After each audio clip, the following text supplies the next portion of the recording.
très impressionnée. Ah, Voilà. je me disais, ils ne me répondent pas, alors on ne se connaît pas. Impressionnée. Bon, on s'est dit bonjour.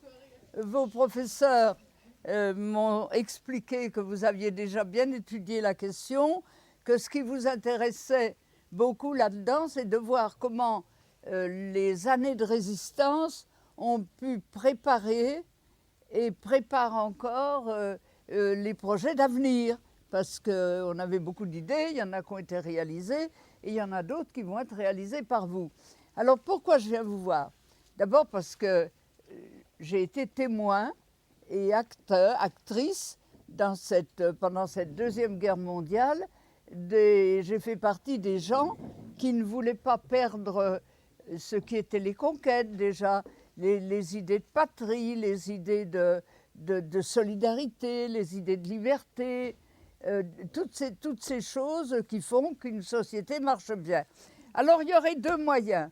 J'en parlais avec vos professeurs, ou bien je commencerai par expliquer pourquoi on devient résistant, et puis je me suis dit que, puisque vous avez préparé des questions, j'essaierai de vous expliquer tout ça à travers les questions que vous allez me poser. Alors j'attends la première.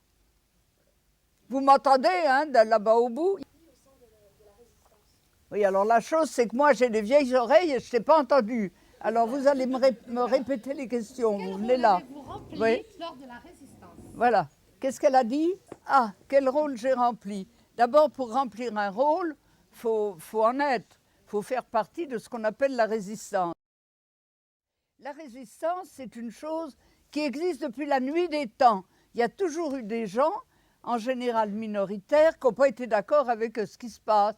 Vous vous rappelez Spartacus dans votre histoire, Jacques le Croquant, les gens de la Révolution française qui ont pris la Bastille. Il y a toujours eu des gens pas d'accord avec l'idée qu'il fallait rectifier, que ça ne marchait pas. Eh bien, c'est comme ça que ça a commencé. Ça a commencé, moi j'étais comme les autres, j'étais professeur dans un lycée en Bretagne. Je suis une vieille prof d'histoire, hein, moi, il y a longtemps que je suis à la retraite, puisque j'ai maintenant 92 ans, et des poussières, quelques mois en plus qui s'ajoutent. J'étais professeur en Bretagne pendant la drôle de guerre 39-40. Parce que vous voyez, le mot résistance, il va toujours naître dans des circonstances où la vie internationale, où la vie politique tourne pas rond. Qu'est-ce qui s'était passé? Au mois de septembre 1939, la France et l'Angleterre avaient déclaré la guerre à l'Allemagne nazie parce que ce Hitler, il avait promis l'année avant à Munich qu'il n'envahirait pas la Pologne. Et puis voilà qu'il entre en Pologne. Alors le 3 septembre 1939, la France et l'Angleterre déclarent la guerre à l'Allemagne nazie. Quand une guerre éclate, ces guerres traditionnelles, pas comme maintenant les aventures de guerre, dans une guerre traditionnelle, un pays démocratique engage des armées. On est mobilisé. Il y avait ce qu'on appelle une mobilisation générale, c'est-à-dire que les hommes, c'était que les hommes, en âge de se battre, à peu près entre 21 et 40 ans, eh bien, il faut qu'ils aillent ou dans une caserne, ou sur un terrain d'aviation, ou dans un port, ou encore dans une usine spécialisée dans le matériel de guerre. Ils sont mobilisés pour faire la guerre. C'est obligatoire. C'est la première notion qui va différer de la résistance, c'est que faire la guerre dans les traditions normales, c'est obligatoire et c'est les hommes qui la font. Pourquoi? Eh bien, depuis la Révolution française, quand les soldats de l'an 2, dont vous avez entendu parler aussi bien dans vos cours de littérature que dans vos cours d'histoire, ont gagné la bataille de Valmy et qu'ils ont refoulé, vite fait, bien fait, les Prussiens, les Autrichiens de l'autre côté du Rhin, quand ils voulaient remettre le roi Louis XVI sur le trône.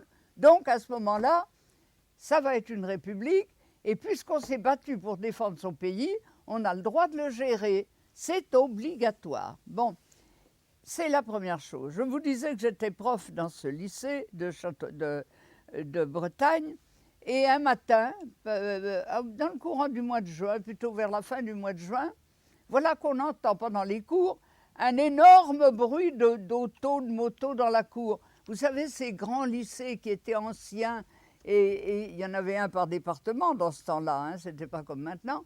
Il y avait des cours immenses, parce que souvent, on y faisait aussi des choses militaires, des revues, des choses pareilles.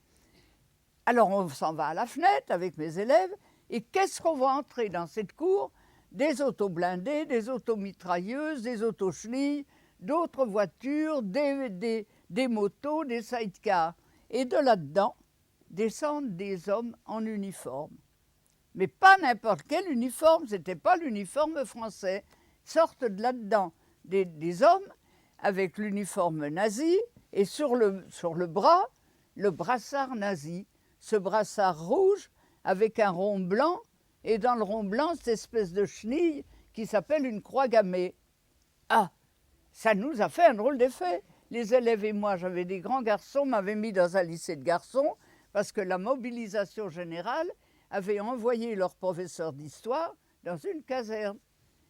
Qu'est-ce que c'est que ça? Mais qu'est-ce qu'ils viennent faire dans une cour de lycée?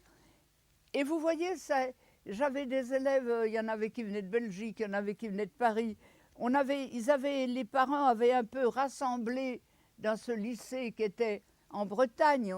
On se disait, même si la guerre est très dure, jamais, jamais les ennemis pourront entrer en Bretagne. C'est le réduit breton. Alors j'en avais un peu de plusieurs nationalités, ou des enfants dont les parents vivaient en France, des enfants d'émigrés polonais ou d'émigrés italiens, ou d'émigrés allemands, juifs. On se dit, mais enfin, il y a quelque chose qui ne va pas. Comment est-ce qu'on peut admettre que dans un endroit de culture, un lycée, c'est un endroit de culture, on apprend, on amène du matériel de destruction. La guerre et la culture, ça ne va pas ensemble. Alors tu vois, quand tu dis mon rôle dans la résistance, ça a commencé, je ne savais pas que ça s'appelait la résistance. Avec mes grands gaillards, on a commencé à se dire que ça n'allait pas, que ce n'était pas leur place. D'abord, ils ne l'avaient pas demandé à rentrer, ils n'étaient pas chez eux, c'était notre territoire à nous, notre cours de lycée, et on ne pouvait pas enseigner l'évolution de l'humanité depuis le servage jusqu'à la liberté au droit de vote, avec en face de soi du matériel qui tue. Et moi, je considère que ça a été mon premier rôle, de faire comprendre qu'il y avait une notion qui s'appelle la patrie. Une patrie, ça existe, qu'on y soit né, qu'on ait un cimetière avec des grands-parents, de la famille dedans, ou qu'on y soit venu. Et la France, il y en avait beaucoup qui étaient venus, d'abord l'émigration économique, parce que la France avait eu tellement de tués pendant la Première Guerre mondiale qu'il fallait que ça marche, l'économie en France. Alors, les pays pauvres, il y avait des Italiens, il y avait des Polonais, surtout les Polonais dans les mines du Nord, les Italiens plutôt dans le domaine de l'agriculture, qui étaient venus et puis qui s'étaient installés, qui s'étaient mariés, qui avaient des enfants. Ces enfants, c'était 20 ans avant, ces enfants, ils avaient une quinzaine d'années. Et voilà qui considéraient la France comme leur patrie. Des fois, ils n'avaient même pas eu le temps d'apprendre leur langue de leur premier pays. Et aussi bien eux, récents arrivés en France, que ceux qui y sont nés, on s'est trouvés avec la même réflexion. Et j'en discutais avec mes élèves, mais enfin, le patriotisme, c'est quand même la défense de la terre où on vit, où on a ses amis, des fois déjà ses cimetières, où on a ses relations de toute espèce, où on va peut-être à la messe ou à la synagogue ou au temple, mais où on est chez soi. Alors, ce n'est pas acceptable, c'est notre patrie. Et tout de suite, on s'est bien rendu compte qu'il fallait opposer deux mots, le mot patrie au mot nationaliste. Parce que les gens qui sont nationalistes, d'ailleurs il y en avait 2, 3 dans le lycée qui pensaient seulement « Ah, il faut les mettre dehors, et puis depuis qu'on a des élèves étrangers, ça marche plus ou moins bien. » Les nationalistes, ils n'aiment pas les autres. Et s'il y en a chez eux, ils les flanquent dehors. Ils ouvrent la porte, ils les flanquent dehors. Et s'il y en a qui ont oublié de s'en aller, eh ben, ils ouvrent la fenêtre et ils les flanquent encore plus vite dehors. Ils restent entre eux. Et là, ça a été ma première expérience, si vous voulez, dans mon métier de professeur d'histoire et géographie, de montrer à mes grands gars que le patriotisme était une valeur positive parce qu'elle englobait pas seulement la terre sur laquelle on était, mais tout un passé et tout un tas de valeurs qui faisaient qu'on accueillait les autres et que le nationalisme était au contraire une valeur négative. Ça a été mon premier rôle, si tu veux, tu vois, c'est pas glorieux. Mon deuxième rôle, la guerre s'arrête, la guerre est perdue. Mes élèves, certains ont entendu l'appel du général de Gaulle le 18 juin et par un moyen ou par un autre, un bateau ou n'importe quoi, ont essayé de le rejoindre. Ils ont essayé de le rejoindre, personne ne les obligeait à le rejoindre. Alors là aussi, je me suis dit, ben, ces grands gars qui sont en train de se préparer à partir avec des pêcheurs à traverser la Manche, personne ne leur commande de faire ça. Donc, ils font un acte volontaire. Et j'ai trouvé là aussi un deuxième mot-clé qui représente la résistance. Alors qu'on est obligatoirement soldat, marin, aviateur ou ouvrier spécialisé, on est volontaire pour continuer un combat parce qu'on considère que ce combat représente un certain nombre de valeurs. Volontaires ils étaient, mais ils étaient plus que volontaires parce qu'il y avait déjà le maréchal Pétain qui s'était installé à Vichy et qui se considérait comme le patron du pays et qui disait « chacun reste chez soi ». Et puis ceux-là, ils sont partis. Puis des fois, les familles n'étaient pas très d'accord parce que ces gars, ils étaient en terminale, des fois en classe prépa, ils avaient 18, 19, même 20 ans. Volontaires, ils veulent s'en aller, aider à constituer une armée française libre, puisque tout le reste était prisonnier de guerre, mais désobéissants, ils sont en plus. Et là, on a une deuxième valeur qui est vraiment, qui appartient à la résistance, c'est qu'il y a des moments où il faut savoir désobéir. Et c'est peut-être la chose aussi qui m'a marquée, c'est que avec mes élèves, eh ben, mon rôle a consisté à les aider à désobéir quand ils voulaient s'engager.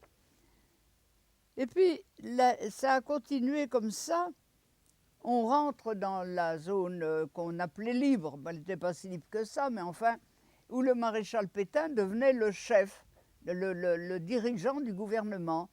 Et voilà que ce maréchal Pétain, au début du mois de juillet 1940, il annonce, je demande à la Chambre et au Sénat, c'était les deux grandes assemblées qu'il y avait en France, de se réunir pour que je puisse modifier la Constitution, qu'ils m'accordent le droit de modifier la Constitution. Ils se réunissent à Vichy, dans cette ville d'eau où d'habitude on va soigner son foie, et sur les un peu plus de 700, il n'y en a que 80 de ces gens qui avaient été élus parce que ils étaient élus par ces hommes qui avaient le droit de voter parce qu'ils étaient les défenseurs du pays. Voilà qu'il n'y en a que 80 qui votent contre. Donc Pétain, il va modifier la Constitution.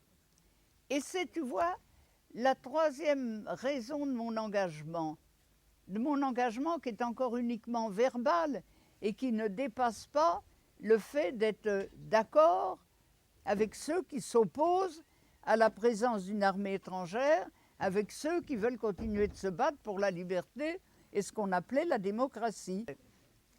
Et qu'est-ce qu'il fait Pétain? Le lendemain du jour où il a obtenu ce vote des 80, il publie un premier acte constitutionnel, c'était en juillet 1940. Et que dit ce premier acte constitutionnel? Le maréchal Pétain est le chef de l'État français, sa devise est travail, famille, patrie, et son programme c'est la Révolution nationale. Bon, on est prof, on écoute ça, des journalistes qui ont l'habitude de manier les idées, des politiques tels que des syndicalistes ou des hommes politiques, socialistes, communistes, radicaux, des philosophes, se disent « mais qu'est-ce que ça veut dire ?» Alors maintenant, où est le mot président de la République? Où est le mot République française? Il n'y en a plus. Eh bien, nos valeurs de liberté, elles tenaient déjà là-dedans.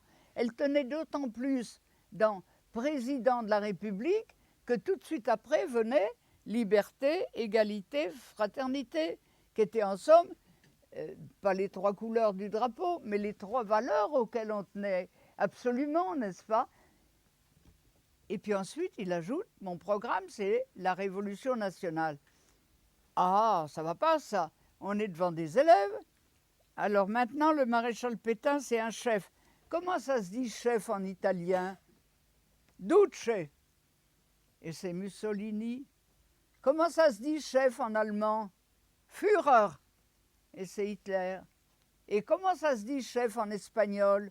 Cet autre pays qui a gagné la perte de la République, qui est devenu le maître de l'Espagne en battant un pays républicain, s'appelle Caudillo. Donc nous voilà partis sur le même chemin. Et puis sur le même chemin, parce on a le même programme. Hitler, il appelle ça national-socialisme. Là-dedans, on retrouve les 2 mots. Révolution nationale, disent les Italiens, disent les Espagnols, dit maintenant le maréchal Pétain. C'est pareil que national-socialisme. Il y a les 2 mots, socialisme pour révolution, et puis le mot national aussi. Alors c'est une autre raison qui fait démarrer un rôle dans la résistance. Parce que cette raison-là, on en parle beaucoup plus que de l'autre, parce que l'autre, tout le monde l'avait un peu en tête, que la patrie, ça appartient, c'est le patrimoine, c'est comme un héritage, ou quelque chose qu'on vous a donné, auquel on tient beaucoup. Et voilà, maintenant, ce qui est encore bafoué, c'est les conquêtes qui vont avec l'idée de patrie, c'est-à-dire les idées de liberté, d'égalité, et puis avoir un président qui est élu, et pas un chef qui s'est nommé lui-même. Alors on en parle avec ses voisins, on en parle dans sa famille, on en parle à quelques-uns, mais ça ne frappe pas encore tout le monde, ça, parce que c'est pas encore... Mais enfin, pour moi, ça a été mon rôle de commencer d'expliquer à mes élèves dans le lycée de jeunes filles de Lyon, où j'étais à ce moment-là, que la prise de la Bastille, il n'y avait peut-être pas bien de prisonniers dedans, mais c'était un symbole de l'absolutisme qui tombait.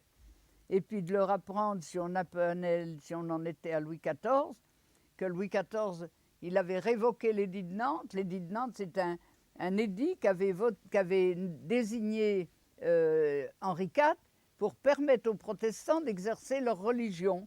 Ils avaient le droit d'exercer leur religion. Eh bien, Louis XIV a supprimé ce droit, il a révoqué. Les protestants n'avaient plus le droit d'être protestants. Il fallait qu'ils aillent, qu'ils la bouclent en tout cas. Eh bien, quand on est... Qu'est-ce qu'il a dit, Louis XIV? Il a dit « Mes sujets doivent avoir la même religion que moi ». Mais alors, et avec Pétain, on va donc avoir la même religion que lui? Mais oui, parce que le 3e décret qui va dire « Toutes les assemblées élues sont supprimées ». Plus d'assemblées élues, c'est-à-dire plus de conseil municipal, plus de conseil général, plus de députés, plus de sénateurs. S'il n'y a plus d'assemblée élue, ben, il n'y a plus de citoyens, parce que qu'est-ce qui symbolise le citoyen? C'est un tout petit papier de rien du tout, ça s'appelle la carte électorale. C'est avec ça qu'on exerce son métier de citoyen et qu'on est un citoyen. Eh bien, on n'est plus des citoyens et nous voilà ramener où en étaient les hommes et les femmes en France au temps de Louis XIV, on est des sujets. D'autrement des sujets que si on est quelqu'un d'un peu important, il faut prêter serment de fidélité au vieux maréchal Pétain. Ah, ça, on en discute encore, et moi j'en ai parlé aussi à mes élèves. Je ne me considérais pas comme résistante, tu vois. Je me considérais comme quelqu'un qui s'opposait à ce qui se partait. Je n'étais pas d'accord avec ça. Et puis la dernière chose qui fait qu'ensuite, eh ben, on va être encore plus nombreux. Il y a ceux pour qui c'est la patrie. Donc, chasser l'étranger en militaire, autoritaire. Et puis pour d'autres, ça va être la démocratie, revenir dans un pays libre où l'égalité existe, où la carte électorale... J'étais donc, je vous ai dit, professeur dans un lycée. Ma directrice s'appelait Madame Brunswick. C'était une femme qui était une très bonne directrice. C'était un lycée de filles, parce qu'à ce moment-là, il y avait pour tout Lyon un seul lycée de filles. et 2 lycées de garçons, une école professionnelle et une école d'assistante sociale. Alors, on était en classe, on rentrait le 1er octobre, et voilà que pendant la grande récréation du matin, c'est encore comme ça maintenant, à 10 heures, il y a une grande récréation. Et on était dans la salle des profs, et puis la directrice rentre, et elle dit « Mesdames, je viens vous faire mes adieux ». « Ah, vous partez ?»« Oui, oui, je pars, mais c'est pas l'âge de la retraite, non, mais je pars. »« Et pourquoi ?»« Je suis révoquée. » Ça nous a fait un drôle de choc. Notre directrice révoquée. « Et pourquoi vous êtes révoquée ?»« Parce que je suis d'origine juive et que le maréchal Pétain interdit la fonction publique aux juifs. » Au revoir, mesdames, elle prend la porte. On se regarde, les autres profs et moi j'étais dans les jeunes profs à ce moment-là. Et puis, il y en avait des vieilles, mais tous ensemble. Mais on a dit, mais c'est pas juste, c'est pas possible, parce qu'elle est d'origine juive, elle est agrégée de physique, elle a enseigné avant de devenir directrice, et elle est révoquée pour ça. Puis il y en a une qui dit, ben alors, et le facteur, s'il s'appelle Meyer, et l'employé des contributions, et l'agent de police. Alors eux aussi, s'ils sont d'origine juive, et l'ingénieur des chemins de fer, et s'il y a un capitaine ou un colonel qui est d'origine juive, ils sont révoqués. Qu'est-ce que c'est que cette affaire-là? Et on s'est trouvé d'accord, presque sans réfléchir, pour dire c'est pas juste, c'est pas juste. Alors, disant c'est pas juste, ben on ramène l'idée de démocratie, mais enfin, dans quel pays on vit? On n'est même plus libre, on n'est même plus égaux, et on ramène l'idée en disant ah, mais s'il n'y avait pas cette armée nazie, ça n'y arriverait pas, ces choses-là. Vous voyez comment les choses se lient. Alors, je vais vous poser une question. Vous qui voyez bien clair, vous allez regarder la bande d'élèves qui sont là et qui ont l'air de bien écouter. Qui, parmi vous, n'a jamais dit « c'est pas juste » ? Il n'y a aucune main qui se lève. Eh bien voilà, alors je peux m'en aller, madame. Ils sont tous des résistants, ils ont tous compris que la résistance, ça se base sur la liberté de vivre dans un endroit libre, qu'on y soit né ou qu'on n'y soit pas né.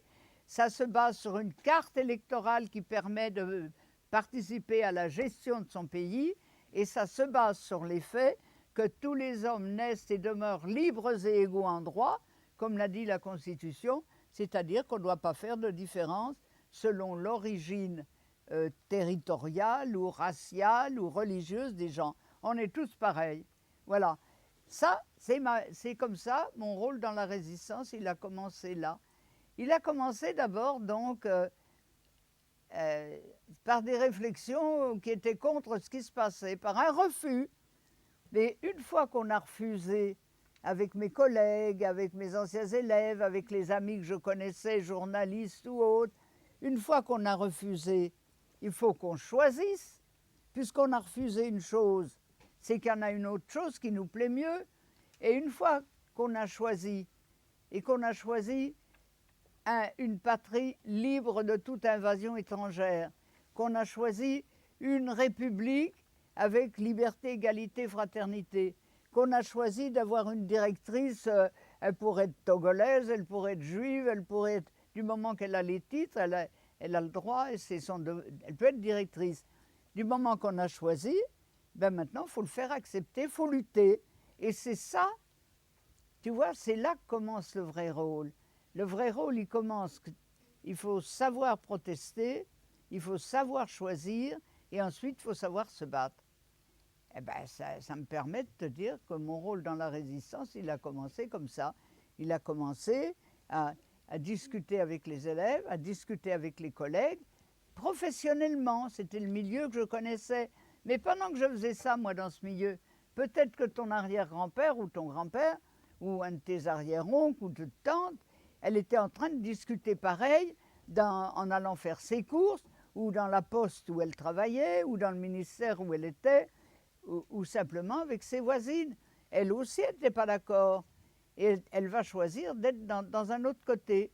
Si bien qu'on va se retrouver des gens qui n'ont pas le même métier, des hommes et des femmes qui n'ont pas le même métier, qui ont moins de 20 ans ou qui ont plus de 50 ans, c'est-à-dire qui ne sont pas dans les conditions obligatoires d'être des soldats. nous voilà qui nous transformons en espèces de soldats. Alors c'est là qu'on va, tout à l'heure, à propos de vos questions, aborder. Vous voyez, ce n'est pas difficile le rôle dans la résistance. Il faut commencer par avoir quelque chose dans la tête et réfléchir. Le fait que vous ayez tous dit au moins une fois dans votre vie, c'est pas juste, c'est un jour où vous avez pas été d'accord, vous avez jugé, vous avez choisi, et j'espère qu'après vous avez agi. Alors, la deuxième question. Deuxième question. Oui. Fort.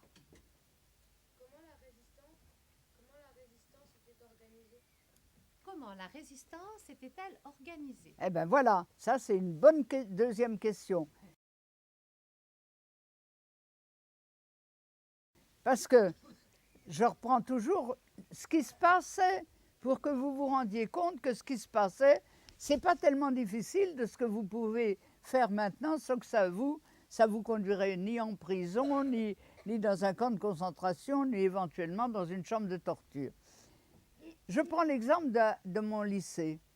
Cette directrice, elle est virée parce qu'elle est d'origine juive. Eh bien, il faut qu'on proteste, puisqu'on a choisi de trouver que c'est injuste. Comment est-ce qu'on va faire pour protester?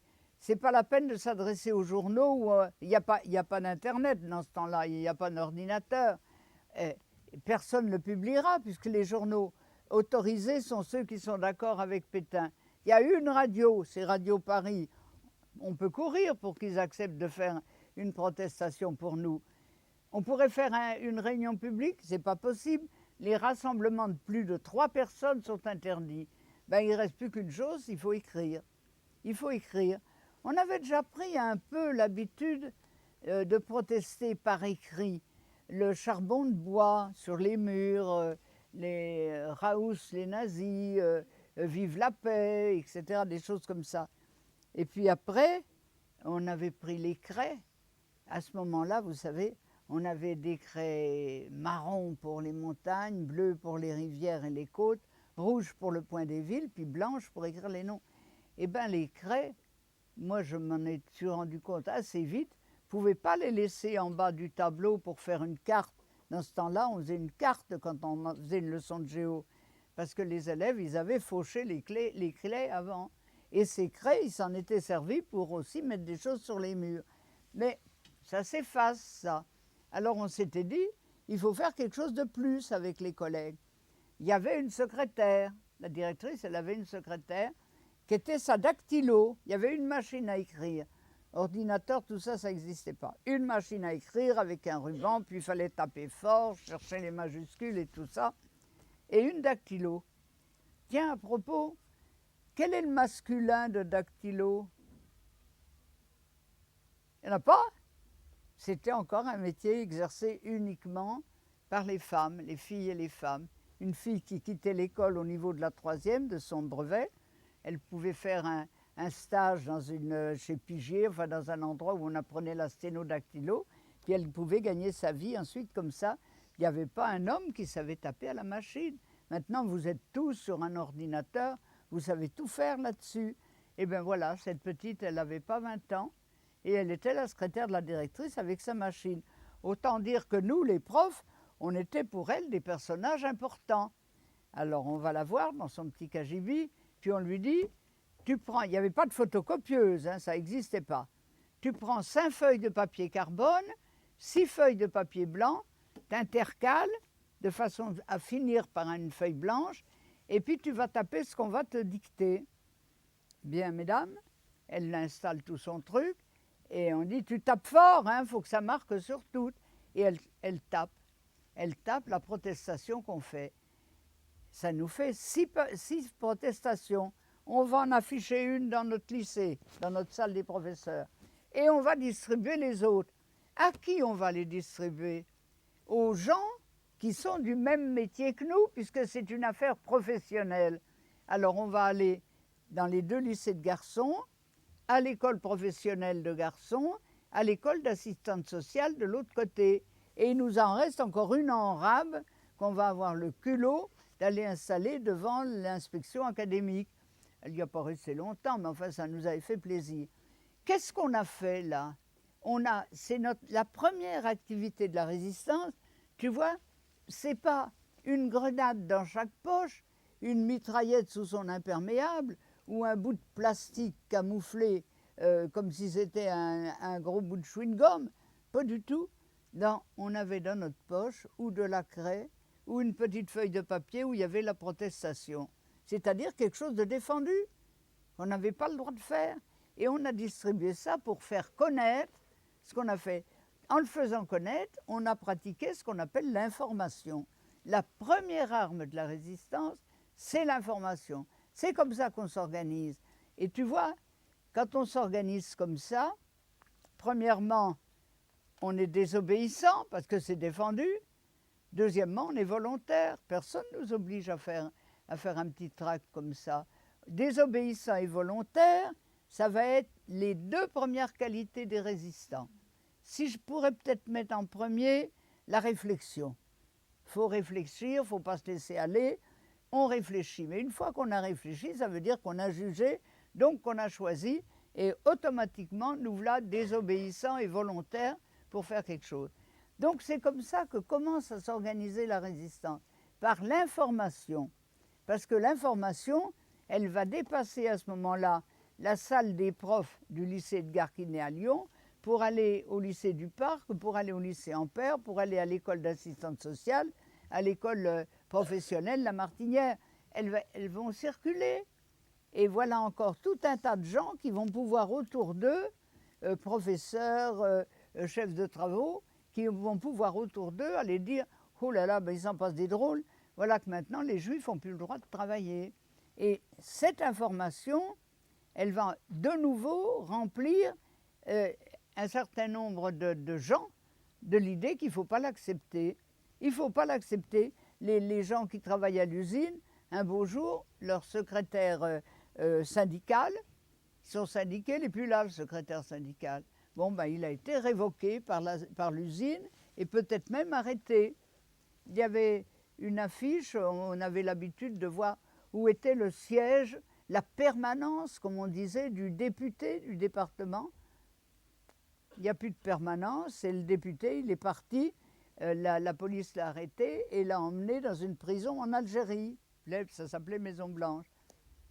Et puis d'autres cas pareils où des gens vont disparaître. Le grand professeur de médecine qui était en gériatrie et, à l'hôpital, il n'y est plus. C'est les infirmières, les filles de salle qui vont dire c'est pas juste parce que c'était un type qui connaissait bien son boulot. Donc, l'information, c'est la première chose à faire. Mais l'information écrite, ça va bien, ou parce qu'on a un exemple sous les yeux, mais il faut qu'elle déclenche quelque chose d'information, parce que si ça reste à se dire c'est pas juste, ça va pas. Et je vais vous donner un autre exemple tout petit. C'est un gars qui est marié d'ailleurs, et qui travaille chez Renault, à la chaîne. Et son voisin de chaîne s'appelle Tonio Alvarez. Et c'est un brave type qui a fui au moment de la guerre d'Espagne. Il ne s'est pas fait prendre par les franquistes. Il a réussi à venir en France. Il a trouvé du travail et il travaille donc là chez Renault. Un soir, le Français rentre chez lui et dit à sa femme « Ben, tu sais, Tonio, il l'a échappé belle. » « Ah, dit sa femme, pourquoi ? Mais parce que les gendarmes sont venus le chercher. Eh bien, pourquoi ? Parce que Franco le réclame et Pétain a décidé de le livrer. Donc, il a envoyé les gendarmes le chercher. Mais on a eu le temps de le cacher au vestiaire.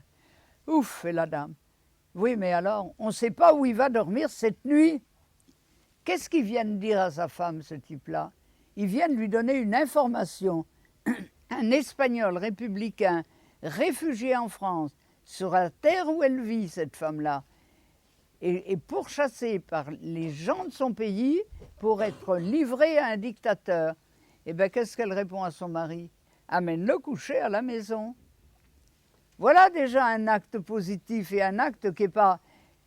Vous entendez entre vous, vous vous regardez et vous dites, mon Dieu, si mon père en rentrant disait à ma mère, j'amène coucher un gars là, il y a un gars, on ne sait pas bien, etc. est-ce que ma mère répondrait tout de suite « amène-le coucher à la maison » ? Il faudrait prendre des précautions, faudrait, surtout si c'était un moment, si on avait un lit de reste, des tas de conditions. Eh bien, automatiquement, cette femme, elle a dit « amène-le coucher à la maison ». Qu'est-ce qu'elle a pratiqué, elle? Connaissant l'information, elle va pratiquer exactement ce que vous attendez, c'est-à-dire la solidarité. Liberté, égalité, fraternité. Voilà la fraternité qui arrive. On appelle ça la solidarité. Et pendant ce temps, à la fin du mois, comment qu'il va vivre ce type puisqu'il ne travaille plus? Son atelier va faire une collecte. Et à la fin du mois, chacun va donner une petite pièce, un petit billet pour lui constituer quand même une petite cagnotte qui lui permette de vivre à Tonio. Oui, mais c'est bien beau la solidarité, coucher une nuit là, coucher une nuit ailleurs. C'est pas possible, il faut qu'il travaille, il faut qu'il trouve quelque chose à faire. Il ne peut pas rester comme ça en étant proscrit et en n'ayant pas de nom. Alors comment est-ce qu'il va faire? Eh bien, il va qu'il ait des faux papiers. Et voilà la résistance, tu vois, qui s'organise. Formation d'abord, c'est l'information. Il faut que les gens sachent ce qui se passe, autrement ils ne peuvent rien faire que protester. C'est l'information. Et après l'information, c'est la solidarité. C'est les deux premières armes de la résistance. C'est le début de notre organisation, tu vois. Et cette solidarité va leur faire des faux papiers. Maintenant, quand il y a des gens qui ont des faux papiers, c'est parce que c'est des voleurs ou des tricheurs ou des trafiquants de quelque chose comme ça. Eh bien, nous, on fait des faux papiers. Si on avait le temps, on expliquerait comment on les fait, parce qu'il faut faire des vrais faux papiers. Il faut qu'ils aient l'air vrais. Et donc, il faut que la personne qui a ces faux papiers, et si elle est née dans un pays, qu'on téléphone au maire de ce pays, il faut qu'il puisse dire « oui, il y a un tel qui est bien né tel jour à tel endroit ». Solidarité. Information, solidarité, nos deux premières armes. Mais au fond, ce n'est pas original, sauf que c'est défendu. On est encore des désobéissants et on est encore des volontaires. Et on se dit l'information avec un petit tract, ce n'est pas suffisant. Et on va se mettre à faire des petits journaux clandestins. Là, j'en ai amené, je ne peux pas vous les montrer tous parce que c'est quand même, c'est tout petit. En voilà un par exemple, c'est sous plastique. C'est sous plastique, il ne faut pas les sortir de plastique. Moi, mon mouvement, il s'appelait Libération. Je dois bien en avoir un de mon mouvement quand même. Par cœur, alors je crois que j'ai entendu. Bon, c'est le maréchal Pétain et Hitler qui signent à Montoire, sur les bords de la Loire, un traité de collaboration économique, politique et policier. Et le maréchal Pétain dit maintenant j'en suis seul responsable. Et quand il parle à la radio, on ne le voit pas sur là parce que c'est que la moitié d'une page de journal qui date de 1940, de décembre 1940. Quand il parle à la radio pour annoncer qu'il a signé avec Hitler un pacte de collaboration, il a le culot d'ajouter à la radio qui est la sienne à Vichy et qu'on écoute parce qu'il n'y en a pas d'autres et que pour d'autres raisons il faut l'écouter. Par exemple pour savoir qu'est-ce qu'il y a comme ticket d'alimentation, il ajoute « Je vous ai jusqu'à maintenant parlé le langage d'un père, je vous parle maintenant le langage d'un chef. » Ouh là là, un chef, ça ne fait pas plaisir. Alors on se dit, un journal de la collaboration, ça doit leur faire mal au cœur, aux typographes dans les imprimeries, aux gens qui travaillent là-dedans, de faire un journal où il y a la tête d'Hitler, la tête de Pétain, puis ce gros titre de collaboration. Ça, c'est la moitié d'une page. Tout à l'heure, le prof vous a montré un de nos petits journaux. Si je le mets à côté d'un quart de page, je le mets du côté où vous voyez le petit journal, puis de l'autre côté, c'est le quart de page. Donc, dans une page comme ça, dans une page de vrai journal de la collaboration, on peut déjà faire 4 petits journaux. Ben, les journaux de la collaboration, ils ont tout le papier qu'ils veulent et ils ont des imprimeries. Des imprimeries où travaillent des gens qui ne sont pas des collaborateurs, mais que c'est leur travail quotidien. Comme moi, j'étais prof dans un lycée, c'était bien sûr, c'était le ministère de l'Éducation nationale qui me payait, c'est-à-dire indirectement le gouvernement de Pétain. Mais il fallait bien gagner sa vie, il fallait bien instruire les élèves. On n'allait pas leur laisser la place à eux tout seuls. Une page entière, ça en fait 4. Ces journaux de la collaboration, souvent, ils ont 5 pages doubles. Ça fait 10 pages en tout. 10 pages en tout, ça en fait 40. Alors, il suffit de connaître. Dans les milieux syndicalistes, on arrive à se retrouver et à se connaître. Il suffit de se connaître et puis de dire à un de ces hommes qui travaillent là-dedans, « Pourriez pas nous éditer, faucher un peu de papier ?» parce qu'on n'en avait pas de papier. On ne pouvait pas l'acheter librement, bien sûr. Tout le monde se doutait bien à quoi ça servait.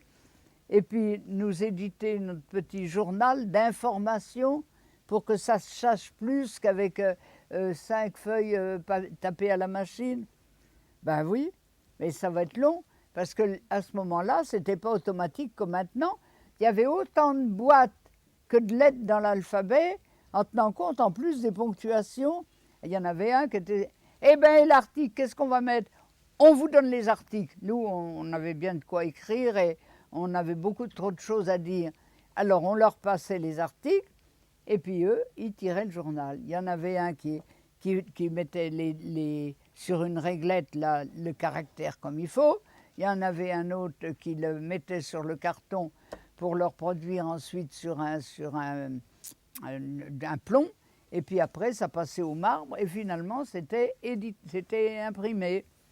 C'est-à-dire qu'il y avait au moins 4 types, 4 employés, 4 ouvriers typographes dans ces imprimeries qui touchaient à cette chose-là. Ouh là là, ça veut dire qu'il y en a au moins 4 qui étaient volontaires pour faire ça. Et en même temps qu'ils étaient volontaires, ils savaient bien qu'ils désobéissaient et que s'ils étaient coincés, ils étaient renvoyés. Pas seulement renvoyés, parce que les Allemands et Pétain, ils en ont eu très peur de cette presse clandestine.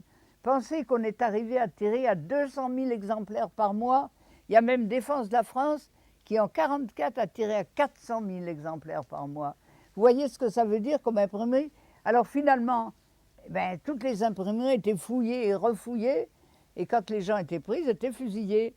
Alors à la fin, il a même fallu, dans l'organisation de la résistance, avoir non seulement le service d'impression, le service de la presse clandestine, mais avoir même la presse clandestine.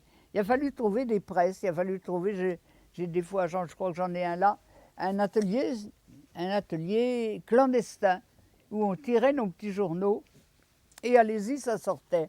Ça, c'est le travail donc de notre organisation. La solidarité, elle ne peut venir que s'il y a beaucoup de gens qui sont au courant. Et ces petits journaux, ça se distribuait assez facilement. Les facteurs dans les boîtes aux lettres, le cantonnier au bord de la route, l'employé du tramway, quand on oubliait sous les sièges, quand il quittait son tramway avant que les gens le prennent. Les jeunes, ils avaient des techniques bien à eux. Par exemple, dans un théâtre ou dans un cinéma plutôt, il y avait toujours à ce moment-là un étage supérieur, un balcon, comme on disait. Alors, c'est là qu'ils montaient. Et puis en bas, il y avait ceux qui regardaient bien le film. Alors, ils montaient en général à 2 ou 3. Et puis, il y en a un qui, au moment où il faisait noir, balançait en bas, au parterre, tout son paquet de journal, qui s'en allait dinguer un peu partout. Et puis après, il se sauvait à toute vitesse. Et l'autre qui était là, il prenait la fille dans ses bras.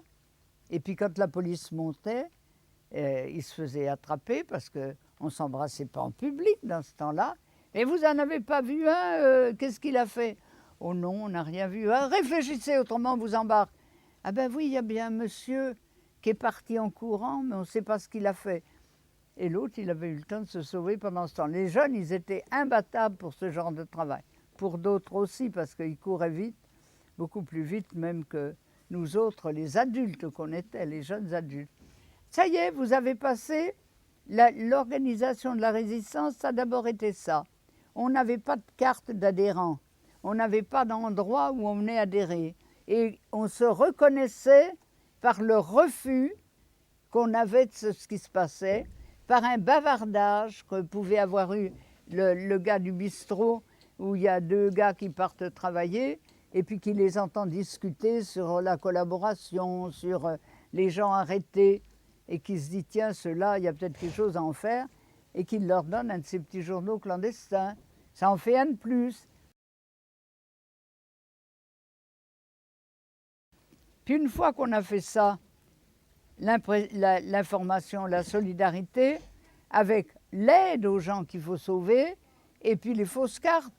Bon ben, les gens qu'il faut sauver, avec les mesures, la vitesse à laquelle va la discrimination raciale, d'abord les fonctionnaires qui sont révoqués, et puis ensuite des familles entières de juifs qui vont être arrêtées depuis en juillet 1942, ça a commencé à Paris avec le Veldiv. Comment est-ce que ça va se passer ailleurs? Il faut planquer les enfants. Il faut au moins cacher les enfants et les familles le demandaient. Alors il y a des gens qui ont été volontaires pour ça, pour cacher les enfants. Il y en a qui ont été vivre dans des fermes avec des parents. Il y a eu un lieu de refuge, c'était un plateau de l'Ardèche, ça s'appelle le Chambon-sur-Lignon, où là, ils avaient même installé des écoles, tout pour que les enfants travaillent et ne perdent pas de temps au point de vue études. Et puis d'autres en prenaient un ou deux chez eux. Enfin, c'était toujours cette espèce de petit travail qui n'est pas, c'est pas des armes, vous voyez, c'est le fait. Tout le monde est capable de faire ça. Cette institutrice, elle avait, dans le village où la petite fille était cachée, il fallait qu'elle aille à l'école, donc il fallait qu'elle ait des faux papiers. D'habitude, on n'en donnait pas aux enfants. Mais la maîtresse avait dit, moi, si j'ai un contrôle à l'école, et la maîtresse avait les faux papiers de la petite, et toutes ses copines l'appelaient Marie, cette petite fille qui en réalité s'appelait Rachel. Et puis les nazis, ils avaient mis au point un système pour débusquer les enfants juifs qu'ils n'avaient pas encore réussi à prendre pour les faire gazer à Auschwitz dès leur arrivée.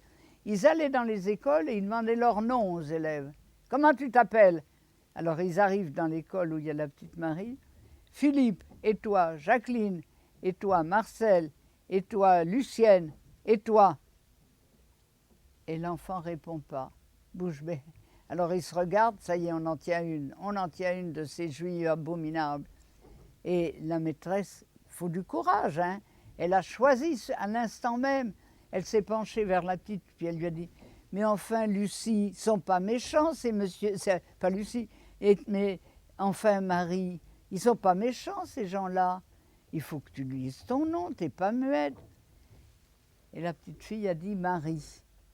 Alors les autres sont passés plus loin et la petite fille a été sauvée. C'était des petits gestes comme ça. La geste de ce professeur Marie Cohn, on en parlait tout à l'heure avec votre prof de français, elle a laissé un poème bouleversant qui s'appelle « Maman, je trahirai demain ». Elle était chargée d'emmener en Suisse une bonne dizaine d'enfants juifs. Il y avait eu un accord entre les douaniers français et les douaniers suisses, parce que les Suisses, hein, ils n'étaient pas toujours d'accord pour recevoir ceux qui risquaient leur vie en France. Alors il fallait des fois avoir des accords spéciaux. Des douaniers français, douaniers suisses, ils arrivent à proximité de la douane et à ce moment-là, il y a un barrage nazi. Alors elle avait prévenu les gosses, elle leur avait dit, si on est arrêté, vous faites comme si vous aviez très peur et vous reculez pas à pas comme si vous aviez très peur. Et puis moi, je parle avec eux. Et quand vous verrez que je sais bien engager avec eux, qu'éventuellement j'essaie d'en gifler un ou qu'un autre veut me battre, vous retournez et vous courez droit devant vous. Dès que vous êtes derrière un uniforme de douanier, vous êtes sauvé. Il n'y a pas eu un enfant pris. Mais ça a été sa fête, elle a été horriblement battue et torturée, mise dans une cave. Et dans sa cave, avant de libérer sa vie, elle a écrit ce petit poème qui a 4-5 strophes. Demandez à vos professeurs qui vous le montrent. Je suis sûre que vous pleurerez en le lisant. Voilà, c'est ça. Tu vois comment qu'on s'organise. On est organisé, on n'a rien inventé. Les journaux, il y en avait déjà avant, mais ils étaient libres. Il faut quand même qu'on les chasse, ces nazis. Alors, les communistes, ils s'étaient déjà organisés, eux. Ils avaient ce qu'ils appelaient les FTP, ça veut dire francs-tireurs et partisans. Bon, ben la résistance non communiste, il faut quand même qu'on s'y mette aussi. Il ne faut pas suffisant de faire des sabotages, des choses comme ça. Il faut vraiment qu'on prépare une armée. parce qu'il faudra les chasser militairement. Et puis on a déjà sorti nos vieux fusils de chasse, le revolver qu'on pouvait avoir chez soi, mais peut-être qu'à ce moment-là, les Anglais qui sont nos alliés nous enverront des autres armes, par parachutage bien sûr. Alors on a créé ce qu'on a appelé l'armée secrète. L'armée secrète, c'était des hommes qui prenaient la décision de se réunir par petits groupes. Ils étaient 5, on appelait ça une main dans une rue. Il y en avait 5 autres dans l'autre rue. Et par exemple, le pouce de chaque Russe connaissait, le pouce de 5 Russes connaissait, etc. Ça montait si bien qu'à la fin, il y en avait un haut qui pouvait donner un ordre et ça cheminait, ça s'en allait en bas et tout le monde le savait. Ça s'est appelé l'armée secrète. Et il a fallu trouver un chef. Ben, le chef s'est appelé le général Delestraint. C'était un homme de très grand courage que les Allemands ont abattu aussi et qui a eu un état-major. Et mon mari à moi, il était dans cet état-major du général Delestraint et il a été arrêté en même temps que Jean Moulin. Alors voilà notre organisation. Mais bien sûr, je vous parle des choses qu'on a réalisées. C'était pareil que les choses officielles, sauf qu'elles étaient pures. Et alors, pendant qu'il y avait Pétain avec sa société de collaboration, et nous, on était, comme on disait, la vraie société française. Les résistants, c'est la société française. On est légitime, c'est nous qui avons raison, c'est nous qui avons raison. Mais puisqu'on a raison et qu'on a calqué tout sur les autres, il y a une chose qui nous diffère. Nos actions, notre assistante sociale, c'est pas pour la femme d'un collabo qui a été descendu, c'est pour aider ceux qui sont contre la collaboration. On fait juste l'inverse d'eux. Notre action dans cette société qui est le parallèle de la leur mais qui est dans le noir, c'est le contraire. Nous, il n'y a pas une classe méprisée qui s'appelle les communistes ou les socialistes ou les juifs ou les étrangers. On est tous pareils. D'ailleurs, c'est pas compliqué, on ne va pas garder nos noms. On va changer de nom. Moi, je m'appelais Catherine. Mon mari, il s'appelait Aubrac. C'est comme ça que c'est devenu mon nom après. Et on va changer de nom. Mais il y a une chose qui est indispensable pour nous, c'est la discipline. Parce que j'ai commencé par vous dire qu'on était désobéissants et volontaires. Mais vous savez bien que quand on possède ces deux qualités-là, on n'a pas tendance à garder les pieds dans le même sabot. On a envie de faire quelque chose. Eh bien, il ne faut pas le faire sans ordre. Le petit Mathieu, lui, c'est comme ça qu'il a été, pour avoir coupé un câble téléphonique en Bretagne, qu'il a été fusillé. Il n'avait pas 16 ans. J'ai sa photo là d'ailleurs. Et il ne faut pas agir sans ordre. Il faut être réfléchi, il faut obéir à une discipline. Et obéissant à cette discipline, un jour, on sera les plus forts. Mais pourquoi faire qu'on sera les plus forts? Pour une France qui sera de nouveau une patrie libre et démocratique. Et pour ça, on va commencer de penser à un programme. Et alors, en même temps, ceux qui en avaient le temps, évidemment, le temps et les capacités, on a fait des comités d'études. Alors, il y avait des comités d'études, c'était des juristes pour préparer une constitution qui soit la preuve d'une grande liberté. Et puis, il y en a d'autres qui s'occupaient des questions économiques. Ils ont commencé à discuter comment on peut nationaliser des entreprises qui ont travaillé pour les Allemands. Par exemple, Renault. Renault, ils ont réparé tous les tanks allemands, tous les chars allemands. Eh bien, on avait prévu dans les lois qu'on préparait en cachette que Renault serait nationalisé, que ça deviendrait une entreprise de l'État. Et puis les choses dont tout le monde a besoin, les autos, tout le monde n'en a pas besoin, mais tout le monde a besoin d'être éclairé la nuit. Tout le monde a besoin de pouvoir mettre une casserole sur le feu pour se faire chauffer du café ou du thé ou de la soupe. C'est l'électricité, c'est le gaz. On va les rendre publics. C'est des biens publics qui sont à tout le monde. Ils sont à tout le monde, c'est des entreprises publiques. Et puis alors, l'information qui est si importante, on va autoriser que les journaux qui donnent de la vraie information. mais en même temps, il faut qu'on puisse correspondre avec les gens. Parce que sous Pétain, comment est-ce qu'on correspondait? Il y avait ce qu'on appelait des cartes de correspondance. On allait les chercher à la poste, il y avait un thème dessus, mais c'était une carte ouverte, il n'y avait pas de thème, d'enveloppe et de tout ça. Et puis il y avait déjà écrit « Je ».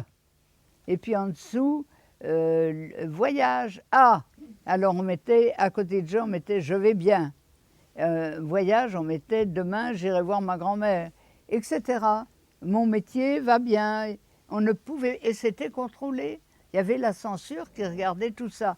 Eh bien, on veut une poste qui soit libre. Bon, ben la poste, elle était officielle avant Pétain. Elle va redevenir un service public.